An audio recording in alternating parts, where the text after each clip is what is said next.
habeenkii 19 bishan dunidu waxay martigelisay dhacdadii ugu weyneyd ee ciyaaraha kubadda cagta.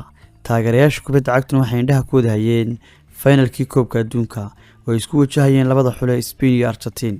ciyaar adag oo la isla gaaray goor dambe. guush waxay 1-0 ku raacday dalka Spain kadib markii xulka qaranka Spain uu ku guuleystay koobka adduunka ee 2026. guushaasi waxay mar kale dunida xasuusisay magaca boqortooyadii Spain ee mar dunida caan ka ahayd. laakiin Spain ma ahayn oo kaliya taa dal kubadda cagta caan ku ah. waa dal leh taariikh aad u dheer, waana boqortooyo mar xukuntay dhulal badan oo dunida ka mid ah. sidoo kale waa dawlad raad weyn ka reebtay taariikhda aadamaha.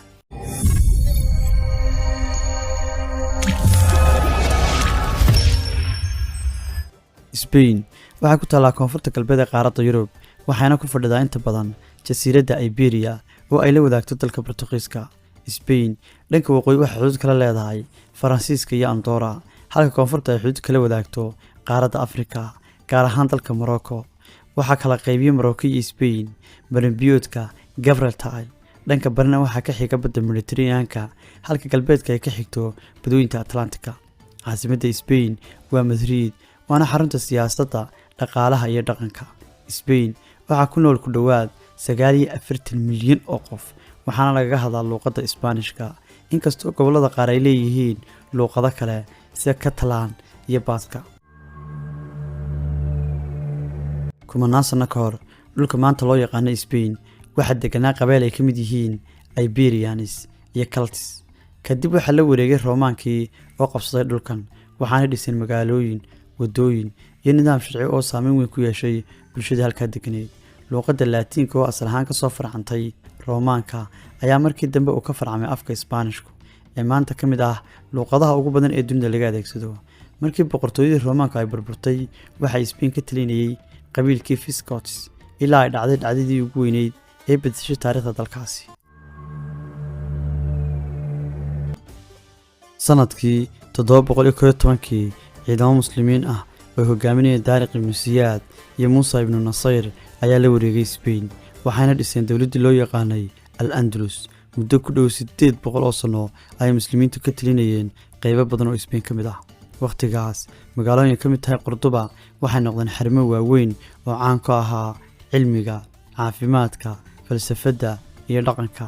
boqortooyadii muslimka ahayd ee Al-Andalus waxay ahayd mid ka horumartay aqoonta iyo dhismayaasha quruxda badan, waxaana weli maanta Spain lagu arkaa raadadkii xilliga ay ka tageen muslimiintu. laakiin boqortooyinkii masiixiyiinta ee waqooyiga Spain ka talin jiray ayaa bilaabay dagaalo ay dib u qabsanayaan dhulka Spain kadib markii ay boqortooyadii weyneyd ee Al-Andalus ay noqotay imaarado yaryar.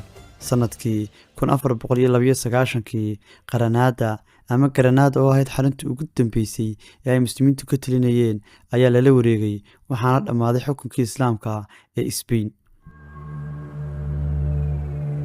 sanadkii 1492 waxa uu ahaa sanad muhiim u ah Spain. isla sanadkaas waxaa dhacay midowgii boqor Ferdinand iyo boqor Isabella, waxaana soo ifbaxay oo bilaabmay safaradii uu hogaaminayay Christopher Columbus. safaradaasoo horseeday helitaanka Amerika. kadib markii la helay Amerika, Spain waxay noqotay mid ka mid ah boqortooyinkii ugu awoodda badnaa dunida, waxaana maamuli jirtay dhulal badan oo ku yaala Amerika, waxaana ka faa'iideystay ganacsiga kheyraadka ka soo biliqaysanaysay dhulka ay gumaysan jirtay. laakiin qarniyo badan kadib, dagaallo, dhaqaale xumo iyo kacdoon ayaa sababay in awooddii Spain hoos u dhacdo, dalalkii ay maamuli jirtayna ay dib u helaan xorriyaddooda. Spain maanta waa boqortooyo dastuuri ah iyo dal ka tirsan midowga Yurub. dhaqaalaha Spain wuxuu ka mid yahay kuwa ugu xoogga badan Yurub, waxaana lafdhabar u ah dalxiiska, warshadaha, beeraha, adeegyada iyo ganacsiga. Spain waa mid ka mid ah wadamada ugu dalxiiska badan dunida. malaayiin qof ayaa sanad kasta booqda magaalooyinka sida Madrid, Barcelona, Sevilla iyo xeebaha quruxda badan ee dalkaas. warshadaha Spain waxay caan ku yihiin samaynta baabuurta, tamarta dib loo cusboonaysiin karo iyo wax soo saarka cuntada. beeraha ayaa sidoo kale door muhiim ah ka ciyaara dhaqaalaha, gaar ahaan wax soo saarka saliid saytuunta, khudaarta iyo cinabka.